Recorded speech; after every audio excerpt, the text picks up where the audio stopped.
Adolf Hitler creía poseer cualidades sobrehumanas extraordinarias.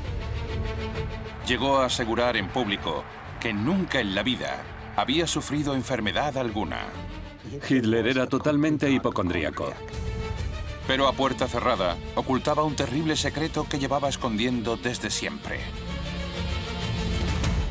Al pertenecer a la raza aria, no podía tener ningún problema congénito. Cuando la guerra más destructiva del siglo XX se volvió contra su principal promotor, no pudo ocultar la enfermedad que atacaba su cuerpo. Babeaba, no podía dejar de mover los brazos. Empezaban a notársele los síntomas del Parkinson que no paraban de empeorar. Además, su locura avivada por las drogas comenzaba a pasarle factura. Se había convertido en un drogadicto. Degeneró hasta convertirse en un hombre enfermo y delirante.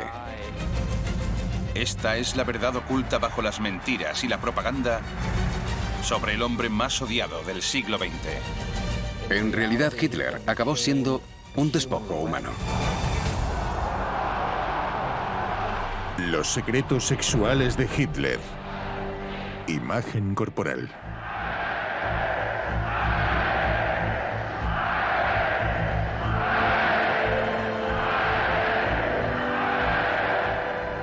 Adolf Hitler ha sido descrito muchas veces como un personaje grotesco de pecho cóncavo, piernas como palillos, hombros caídos, cuerpo fofo y dientes marrones y podridos.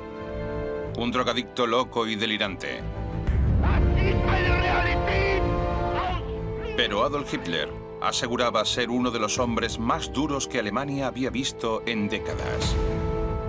Poseedor además de la gran autoridad típica de los líderes germanos. Y el Ministerio de Propaganda del Reich hizo todo lo que pudo por inculcar esa imagen en la población.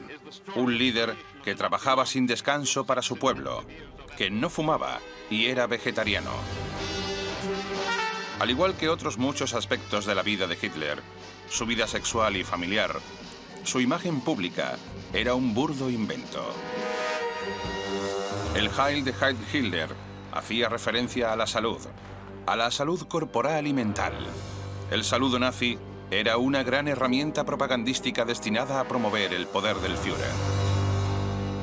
Mostrar una imagen de él extremadamente saludable era una parte muy importante del mito que el partido creó en torno a Hitler.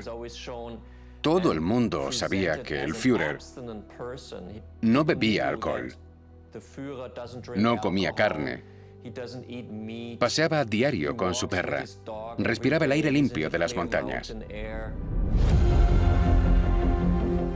Aquella imagen pública glorificada ocultaba el profundo narcisismo de Hitler y sus numerosas dolencias. Adolecía de irritaciones cutáneas, problemas de estómago y flatulencias explosivas. Según los informes médicos del ejército estadounidense, Hitler tomó regularmente 82 medicamentos mientras estuvo en el poder. Cuando su médico, Theodor Morell, le dijo que iba a escribir su historial, Hitler, desconcertado por las drogas, le dijo que nunca había estado enfermo, por lo que no había nada que escribir. Cuando se acercaba el final, Hitler no era capaz de entender lo que estaba pasando. Mientras la enfermedad terminal arrasaba con su trémulo cuerpo, su embriagado cerebro no lograba procesar la magnitud del daño que él y su partido habían infligido al mundo.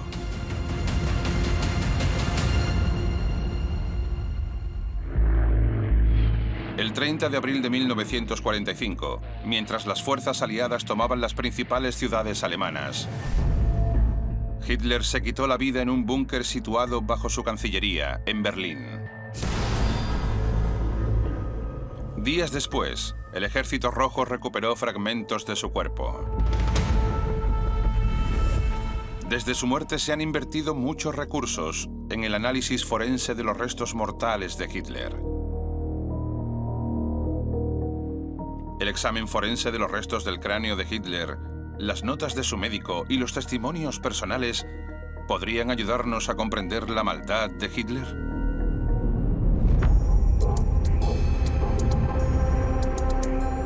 En 2017, las autoridades rusas permitieron que un equipo de investigadores examinara lo que quedaba de Hitler. Sus dientes indicaban que había muerto por envenenamiento con cianuro y confirmaron que era vegetariano. Hitler murió a los 56 años y solo conservaba 5 piezas de su dentadura original. Historiadores e investigadores llevan años analizando la salud mental de Hitler. Para examinar su salud física se han basado en las declaraciones de personas de su círculo, de sus médicos y en los restos de su cuerpo calcinado.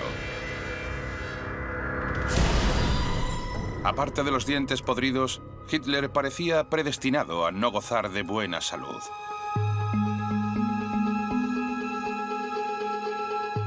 La patria ancestral de Hitler estaba en el estado de Alta Austria. En aquella aislada región, el matrimonio entre miembros de una misma familia en el ámbito rural era algo habitual. Los padres de Hitler eran primos segundos, por lo que sus genes podrían tener taras provocadas por siglos de endogamia.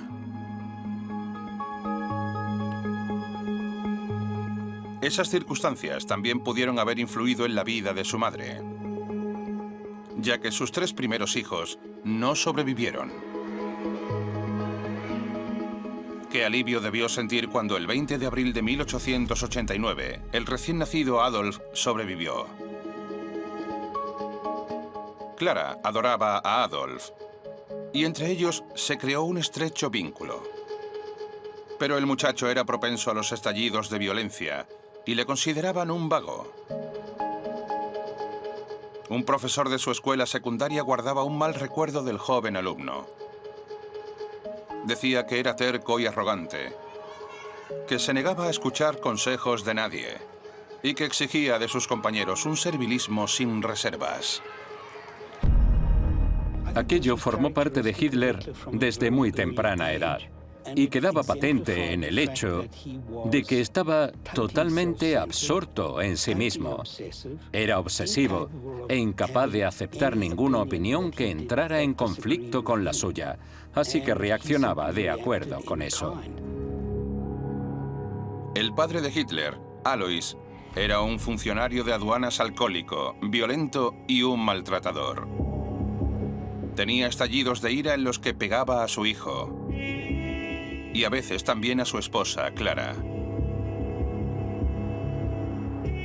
Hitler aprendió a soportar en silencio aquellas palizas. En una ocasión le dijo a su madre que a pesar de haber recibido 32 latigazos, no dijo ni una palabra.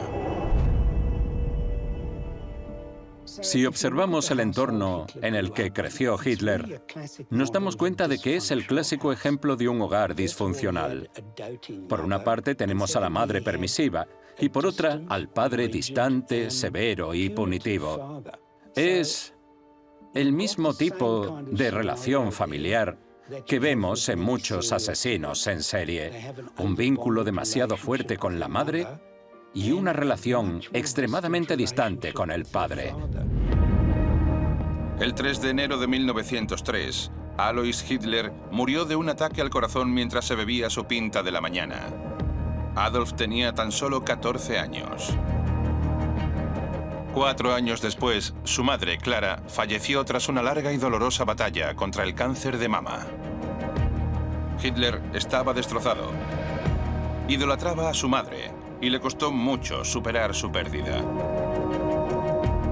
A su madre le diagnosticaron el cáncer cuando él tenía 17 años y le resultó devastador. El médico de la familia, que era judío y se llamaba Edward Bloch, dijo que nunca había visto a nadie pasarlo tan mal como a Hitler en el funeral de su madre. Al haberse quedado huérfano, Hitler decidió irse a Viena con su amigo de la infancia, August Kubitschek. Hitler soñaba con ser artista. Solicitó en 2 ocasiones la entrada en la Academia de Bellas Artes, pero lo rechazaron. Aquello acabó de hundirle. Apenas tenían dinero. Vivían en un albergue para hombres. Y Kubitschek comenzó a notar que la salud mental de Hitler se deterioraba. Se ahogaba en sus violentas diatribas dedicadas a todo aquel que no le entendiera o apreciara. Sentía que le perseguían y engañaban. Su amigo estaba seguro de que Hitler se estaba volviendo un desequilibrado. Es evidente que la muerte de su madre le destrozó y creo que intentó sepultar esos sentimientos llevando aquel estilo de vida sórdido. Y en algún momento se preguntó, ¿qué voy a hacer? Creo que no tenía ni idea, iba totalmente a la deriva. En aquella época su salud física estaba a punto de sufrir algún que otro varapalo. La Primera Guerra Mundial estaba a punto de cambiar Europa y el ejército austrohúngaro llamaba a filas. Cuando Hitler fue al examen médico, le dijeron que no era apto para ir al frente. Aquella debió ser la primera señal de que algo no iba bien. Los tribunales médicos militares son famosos por su dureza. Con ellos no hay excusas que valgan. Y ha habido casos en los que han considerado que alguien al que le faltaba una pierna era apto para entrar en combate. A Hitler le dijeron que no era apto.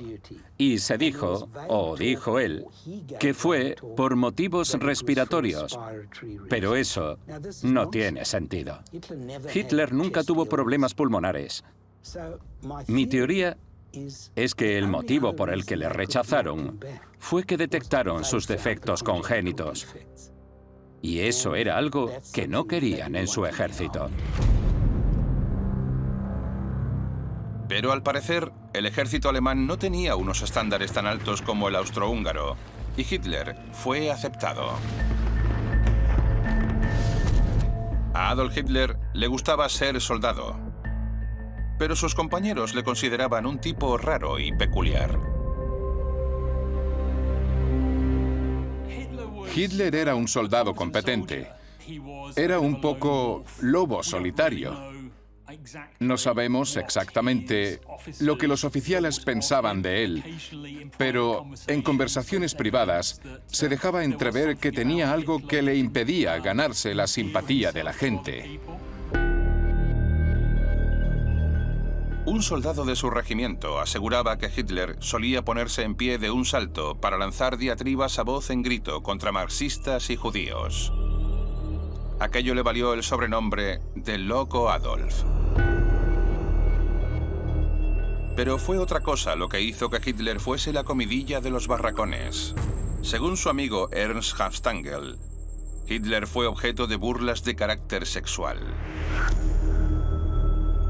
Los camaradas que le habían visto en las duchas habían notado que sus genitales estaban anormalmente infradesarrollados. Siempre hubo rumores al respecto. Todo empezó cuando iba de picnic con amigos, porque cuando orinaba detrás de un árbol, siempre se notaba que goteaba después. Cuando iba a un examen médico, nunca dejaba que le quitaran la camiseta, ni que le examinaran el abdomen o la zona pélvica. Todo eso hizo que la gente de su entorno empezara a pensar que le pasaba algo. Y resulta que era así. El patólogo soviético que examinó los restos calcinados de Hitler al final de la Segunda Guerra Mundial declaró haber encontrado solo un testículo. Algunos historiadores echaron por tierra aquel informe, argumentando que no era más que un intento de los rusos de retratar a Hitler como un deforme sexual. Pero puede que dijeran la verdad.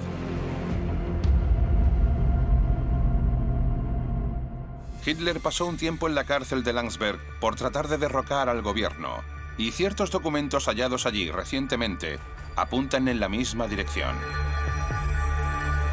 El patólogo ruso estaba en lo cierto. Hitler solo tenía un testículo. A Hitler lo enviaron a la cárcel de Landsberg tras el Putsch de Múnich.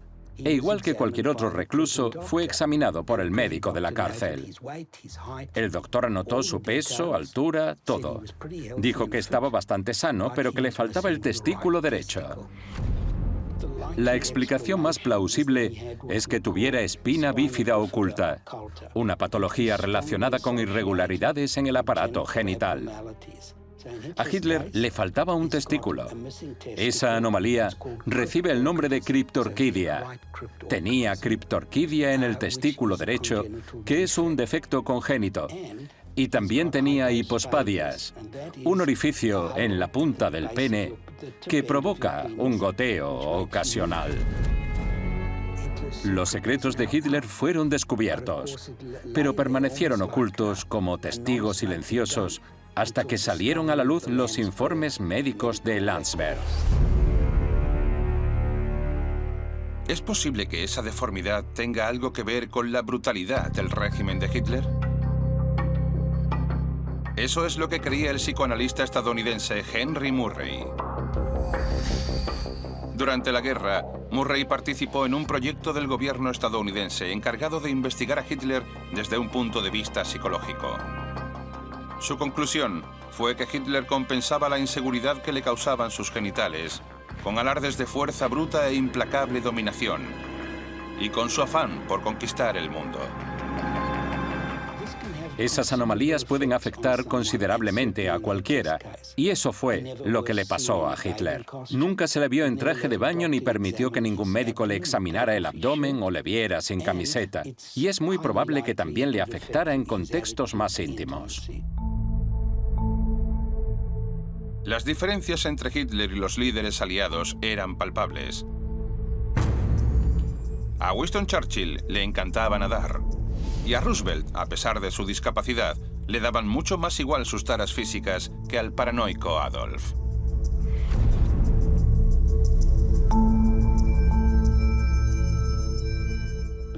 Pero el gran problema era la ideología racial de Hitler. Como miembro de la raza aria dominante, tenía graves prejuicios contra los defectos congénitos, ya que él creía que eso solo lo tenían los otros: judíos, gitanos, ladrones, homosexuales. Así que había una gran contradicción entre lo que expresaba públicamente y una realidad que seguramente le daba muchos quebraderos de cabeza. El soldado Hitler resultó herido 2 veces en combate. Una en la batalla del Somme en 1916. Una bomba estalló y le hirió en el muslo izquierdo. Y otra 2 años después, en un ataque británico con gas mostaza. Fue enviado a un hospital militar y mientras se recuperaba, Alemania se rindió. Fue una noticia devastadora para él. Más tarde, recordaría aquel día con ira y desesperación. Y se preguntaría si todo había sido en vano, porque al final habían permitido que un atajo de abyectos criminales se hiciera con la madre patria. Hitler estaba destrozado, y ahí fue donde empezó a pensar: ¿qué voy a hacer ahora que la guerra ha acabado? ¿Y cómo puedo vengarme de esta derrota tan injusta? Yo opino que Hitler creía que todo había sido en vano, que Alemania había sido apuñalada por la espalda por todos los que se habían quedado en casa: la población civil, los marxistas, los judíos, todos los que no entendían lo que era luchar en el frente, el sacrificio que suponía, y se propuso enmendar ese error. Su indignación por la derrota germana y su ideología antisemita y anticomunista encontraron amparo en las cervecerías muniquesas, donde se reunían los miembros más de derechas del Partido Obrero Alemán. Los alemanes habían perdido la guerra y con ella poder económico, prestigio y territorio. Querían ser un motor económico que no dependiera de los préstamos estadounidenses. Querían mejoras laborales, estabilidad y querían recuperar el prestigio que, según ellos, debía tener Alemania. En 1921, Hitler era el presidente del recién fundado Partido Nazi. un partido que consideraba que la raza alemana era superior a las demás. El suyo fue un rápido ascenso al poder, que le dio la oportunidad de demostrar su autoridad como líder. Hitler se convirtió en el líder del partido nazi gracias a la fuerza de su personalidad. Creo que aquello le dio una especie de energía extrema y un motivo para existir, algo que puede que no tuviera hasta entonces. En 1930, y con Hitler a la cabeza, el partido nazi se impuso como segunda fuerza política en Alemania. Sus grandes dotes de oratoria congregaban enormes multitudes. Decían que era un orador nato que empezaba despacio, pero que de repente, completamente enardecido, se lanzaba a despotricar contra los males que, según él, estaban llevando a Alemania a la ruina, particularmente los judíos.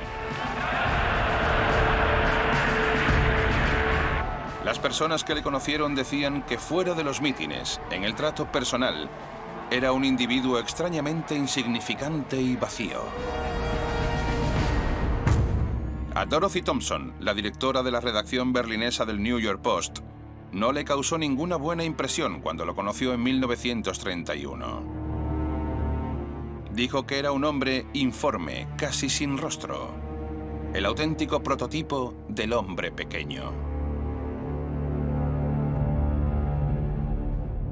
Para Hitler, sus apariciones en público eran la manera más cruda que tenía de decir: soy poderoso, soy grande. Como ser humano, soy el arma definitiva. Y creo que esto hay que entenderlo desde un punto de vista existencial. En el interior de Hitler no había nada. Él solo existía cuando proyectaba hacia afuera.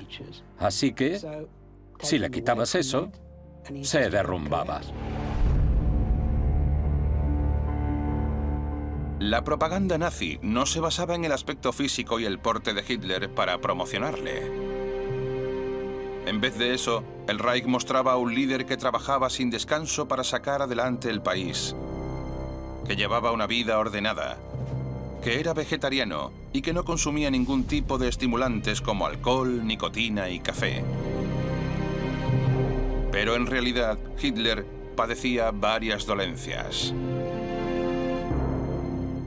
Para empezar, Hitler era totalmente hipocondríaco, sin lugar a dudas. Y cuando llegó al poder, desarrolló una serie de problemas leves de salud, como sarpullidos, malestar intestinal. No olvidemos que fue uno de los mayores pedorros de la historia. También dolores de cabeza, ese tipo de cosas. Todo aquello se debía seguramente al estrés o a su alimentación. Ningún tratamiento parecía aliviar al Führer. Pero todo cambió en 1936, cuando conoció al doctor Theodor Morell, el hombre que le marcó a Hitler el camino hacia la autodestrucción. Hitler y Morell se vieron por primera vez en Múnich en 1936. Tenían un amigo en común, Hoffmann, el fotógrafo de Hitler. Hitler le contó a Morell que tenía dolores de estómago, que ningún médico lograba aliviar. Y Morell le ofreció un tratamiento bastante poco ortodoxo. Morell aseguraba que los problemas estomacales de Hitler se debían a que su aparato intestinal estaba completamente exhausto. Le prescribió un tratamiento de vitaminas y probióticos que hizo que Hitler se sintiera mejor rápidamente. Ese fue el comienzo de su relación con el doctor Morell. Una relación que duró 9 años y que acabó pocos días antes de que Hitler se suicidara. Hitler confiaba totalmente en Morell. No iba a ningún sitio ni hacía nada sin él. Pero lo que Hitler no sabía era que, entre otras cosas, Morell le daba una especie de yogur hecho con la flora intestinal de un campesino búlgaro. Hitler se habría vuelto loco si se hubiese enterado. Esa fue la base sobre la que se cimentó su relación con Morell, que en realidad no era más que un charlatán. El doctor Morell se volvió indispensable para Hitler y en 1937 se incorporó al equipo de médicos personales del Führer.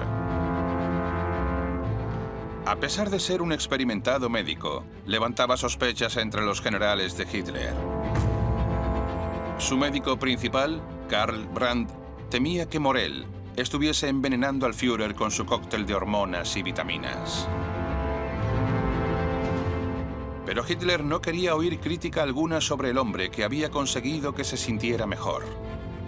Decía que confiaba plenamente en Morell y seguía sus instrucciones al pie de la letra. Morell le pinchaba a diario. Hitler dormía hasta tarde. Se levantaba sobre las 11 y para él lo normal era despertarse, subirse la manga del pijama y recibir la primera inyección de Morell. Después se sentía preparado para afrontar el día. Los primeros 4 o 5 años del tratamiento, esas inyecciones contenían sobre todo vitaminas, así que fue creando una dependencia psicológica. Pensaba, cuando estoy con Morell, me siento bien. Y así era al principio. A las personas más próximas al Führer les ponía nerviosas el poder que Morell tenía sobre su líder. El general Heinz Guderian le llamaba matasanos gordo y desagradable. Y Hermann Göring le designó con desprecio como el maestro jeringador del Reich.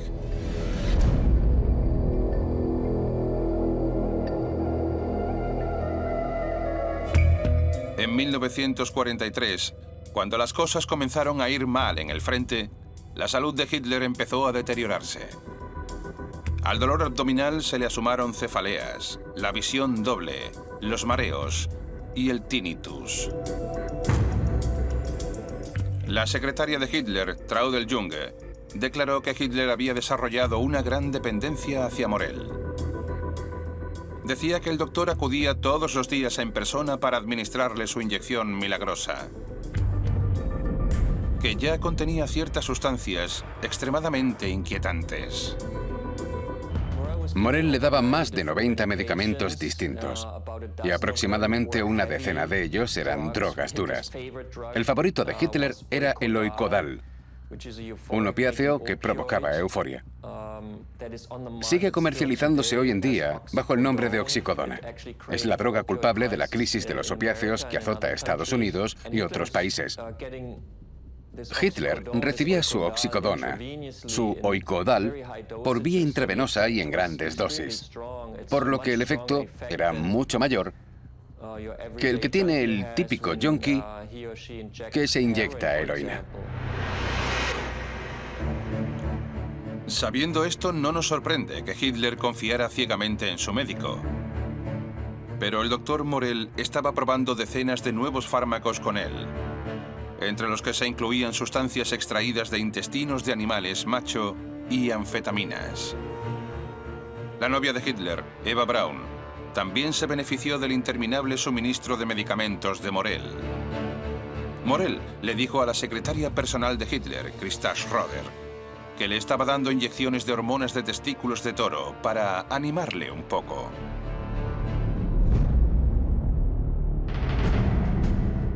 Consumir tantas drogas a diario, obviamente, reduce la libido. El ministro de Armamento, Albert Speer, cuestionó los métodos del doctor Morell y la influencia que tenía sobre el Führer. Llegó a comentar que las inyecciones cada vez eran más frecuentes. Hitler estaba bajo el hechizo del doctor Morell. Creía firmemente en la valía de su médico y no permitía que nadie le criticara. Lo que Speer describía era la típica relación entre un yonki y su camello. No hay duda de que, en el tiempo en el que estuvo en el poder, Hitler estuvo gravemente enfermo. Puede que sufriera depresión y por eso empezó a depender tanto de Morell, de sus consejos y sus drogas. Era un círculo vicioso. Hacia 1943, el doctor Morell suministraba al Führer el adictivo opiáceo Oikodal y cocaína de alta calidad. Le inyectaba ambas sustancias varias veces al día. Abruma darse cuenta de que Hitler tomaba decisiones todos los días que afectaban a decenas de miles de soldados, estando constantemente drogado. A partir de 1943, Hitler se convirtió en un despojo humano. Los efectos secundarios de todos esos fármacos que Morell le daba comenzaron a notarse al final de la guerra. Hitler temblaba, tenía la piel amarillenta, perdía el hilo mientras hablaba. No estaba bien para nada. ¿Morell enganchó a Hitler a las drogas o era una simple marioneta a merced de las órdenes de un Führer adicto? Los servicios secretos británicos abortaron su plan para asesinar a Hitler cuando se percataron de que Morell ya lo estaba haciendo por ellos. Una persona drogada no es consciente de la realidad que la rodea. Y si eres el líder de un país en guerra, debes ser muy consciente de la realidad. No puedes vivir en un mundo de color. Eso solo te lleva a tomar terribles decisiones. Así que les parecía estupendo que Hitler siguiera al frente en ese estado. Hitler comenzó a mostrar síntomas que apuntaban a un grave problema de salud. Su mano izquierda temblaba muy a menudo. El doctor Theodor Morell se percató de esa peculiaridad en 1941 y la achacó a una dolencia relacionada con el estrés. Hitler aparentó tener una salud de hierro ante toda Alemania hasta 1942, cuando todo el mundo, Goebbels, Guderian y todos los demás, se dieron cuenta de su estado y empezaron a comentar que se había vuelto un anciano de repente, que parecía agobiado, que arrastraba los pies, babeaba, no podía dejar de mover los brazos. Su salud se deterioraba día a día y Hitler no pudo ocultarlo más. Sufría Parkinson, un desorden neurológico degenerativo para el que no hay cura. Lo que estaban viendo era ya el recrudecimiento del Parkinson. Y eso explicaba algunos rasgos de su comportamiento. Antes siempre iba extremadamente aseado, pero a medida que la enfermedad fue empeorando, empezaron a verle con manchas de comida en la camisa. Y cuando se subía a un escenario no era capaz de sentarse en la silla, tenían que acercársela.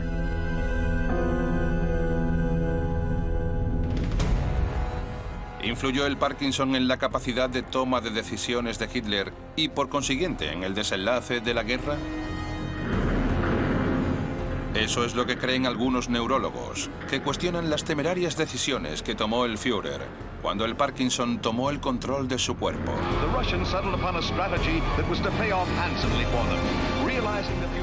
Como su firme reticencia a permitir la rendición de von Paulus en Stalingrado en enero de 1943, a pesar de que no había otra opción.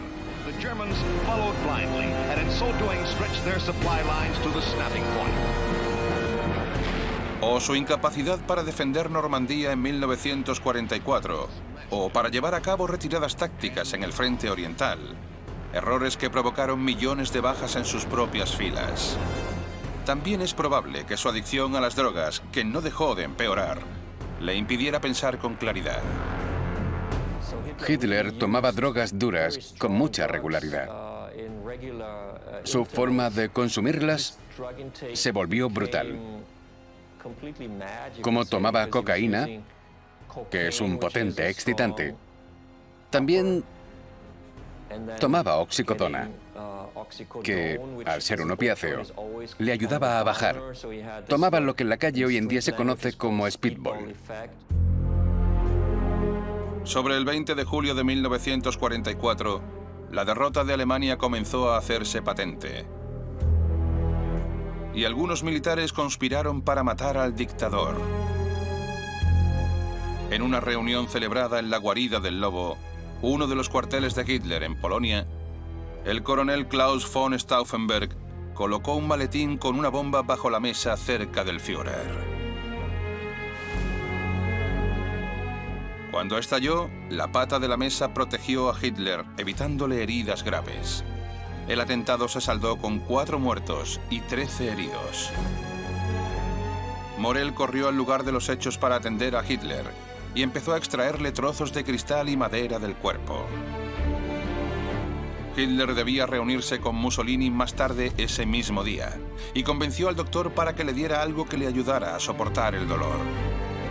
Las heridas que tenía eran muy dolorosas. Morell le suministró una dosis de Oicodal, uno de los opiáceos más potentes que existen, y Hitler pudo reunirse con el líder italiano. Cuando Mussolini llegó en tren a la guarida del lobo, obviamente ya le habían informado del atentado. Así que cuando vio a Hitler en el andén, que no sentía nada gracias a los opiáceos, le dijo: «Es un milagro. Eres un superhombre. Aquí estás, saludándome y reuniéndote conmigo, cuando hace un par de horas has estado a punto de morir». Se sabe que se intentó matar a Hitler al menos en 42 ocasiones entre los años 30 y el fin de la guerra. El hecho de sobrevivir a todos esos atentados reforzó su idea de que era una especie de superhombre, el elegido para liderar a Alemania en su lucha por la supervivencia, y que nada podría con él. Para él, era una confirmación de su grandeza. Hitler sobrevivió a ese atentado por pura suerte. Pero el delirio de sentirse protegido por una especie de poder superior sumado a su incontrolado consumo de estupefacientes le pasaba factura.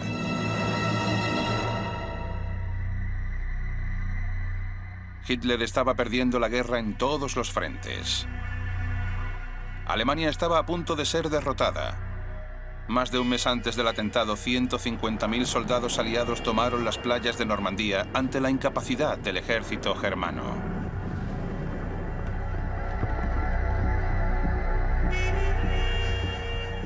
6 meses después, el Ejército Rojo presenció por primera vez los horrores y la verdadera naturaleza del régimen nazi, cuando liberó el campo de concentración de Auschwitz.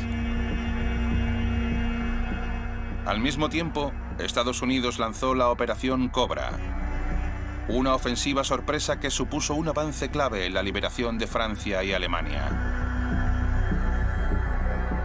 En lugar de prestar atención a aquellas importantes pérdidas militares, Hitler se obsesionó con vengarse del intento de asesinato.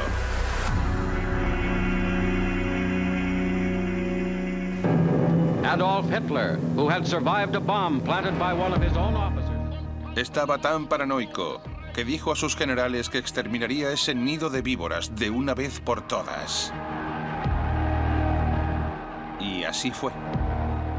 Se calcula que unos 5.000 alemanes fueron ejecutados tras el intento fallido de asesinar al Führer. Los oficiales que organizaron el atentado fueron colgados de ganchos de carne con cuerdas de piano. Esas ejecuciones fueron filmadas para luego mostrarlas a los miembros del partido nazi y los soldados.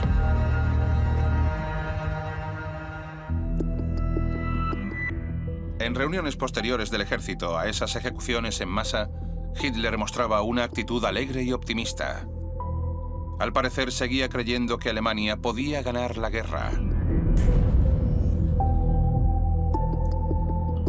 Pero eran las inyecciones de opiáceos, anfetaminas y cocaína las que le daban una confianza ilusoria en poder dar la vuelta a lo que ya era una derrota segura. Tras el atentado, el consumo de Hitler se disparó. Tomaba opiáceos que le ponían eufórico cada 2x3 para subirse la moral. Consumía mucha cocaína, más de 50 dosis desde principios de agosto hasta septiembre de 1944. Desde el intento de asesinato, el Führer no pasó ni un día sobrio. En la primavera de 1945, el Ejército Rojo se aproximaba a Berlín. Hitler, con 55 años y el pelo cano, se trasladó al Führerbunker en enero e insistió en que Morell le acompañara. Aquel búnker era bastante pequeño. Los únicos que tenían una habitación propia eran Hitler y Morell, que seguían teniendo una relación muy estrecha. Pero eso cambió en el transcurso de los meses que pasaron allí. Seguramente porque Morell se quedó sin drogas. Los británicos bombardearon la planta farmacéutica donde se fabricaba el Oikodal. Y cada vez era más difícil conseguir las drogas que ansiaba el Führer. En 1945, Hitler ya no tenía ni opiáceos, ni cocaína, ni metanfetaminas. En su diario, Morell describe cómo 2 de sus ayudantes recorrieron Berlín en moto, de farmacia en farmacia, buscando los fármacos que quería Hitler. Pero ya no quedaba nada en las farmacias. Hitler estaba enfermo y sufría síndrome de abstinencia de varias sustancias.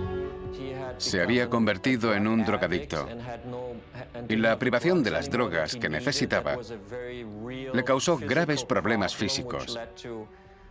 Mostraba muchos síntomas de abstinencia. Hitler degeneró hasta convertirse en un hombre enfermo y delirante que vivía sumido en un dolor constante y que era incapaz de hacer nada. Pocos días antes de morir, le dijo a Morell que abandonase el búnker. El mayor error que puede cometer un camello es hacer que un cliente se vuelva adicto a una sustancia y de repente dejar de suministrarle esa sustancia. Hitler echó a Morell a finales de abril. Le dijo: vete de aquí, me has convertido en un adicto. Así que parece ser que al final se dio cuenta de lo que había pasado. El 20 de abril, Morell salió del búnker y tomó uno de los últimos vuelos que salían de aquel Berlín arrasado.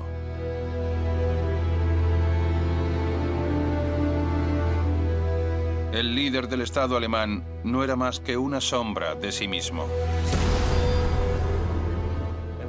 En esas últimas semanas, llevó a cabo un proceso de autodestrucción total. Se volvió muy agresivo con todos los que le rodeaban y también consigo mismo. Empezó a autolesionarse, haciéndose heridas en la piel con pinzas. Y se convirtió en una persona muy infeliz, muy enferma y horrible. Puede que ese fuese el Hitler real que salió a la luz. El 28 de abril de 1945, Hitler se casó con Eva Braun en el búnker. 2 días después, Eva se quitó la vida tomándose una pastilla de cianuro. Hitler estaba a su lado cuando lo hizo. Él, por su parte, quiso asegurarse al 100% de que dejaba este mundo. Se tomó la píldora de cianuro y, acto seguido, se pegó un tiro en la cabeza. Así fue el predecible final de aquella mente retorcida. Hitler fue el hombre más narcisista de la historia. La muerte formaba parte de todos sus planes. Mataré a todo aquel que se interponga en mi camino y al final me mataré a mí mismo para enseñarle al mundo lo que se pierde. Es un ejemplo más de la fe absoluta que tenía en sí mismo. El mundo ha de acudir a mí, si no, me iré. 75 años después de su muerte, la salud de Hitler sigue siendo objeto de estudio. Los restos de su cuerpo calcinado han sido examinados una y otra vez, con la esperanza de llegar a comprender la fuerza destructora de Hitler.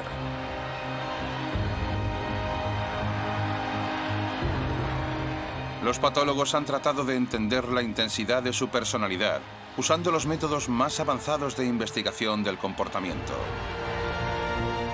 Los genetistas han buscado indicios de su infamia en su herencia genética. Los doctores han indagado en sus informes médicos. Algunos aportan información sobre su salud física, pero no sobre la mental. Puede que nunca tengamos las herramientas necesarias para entender la maldad de Hitler, pero lo que el Führer nos confirma es que ese tipo de maldad existe en el ser humano.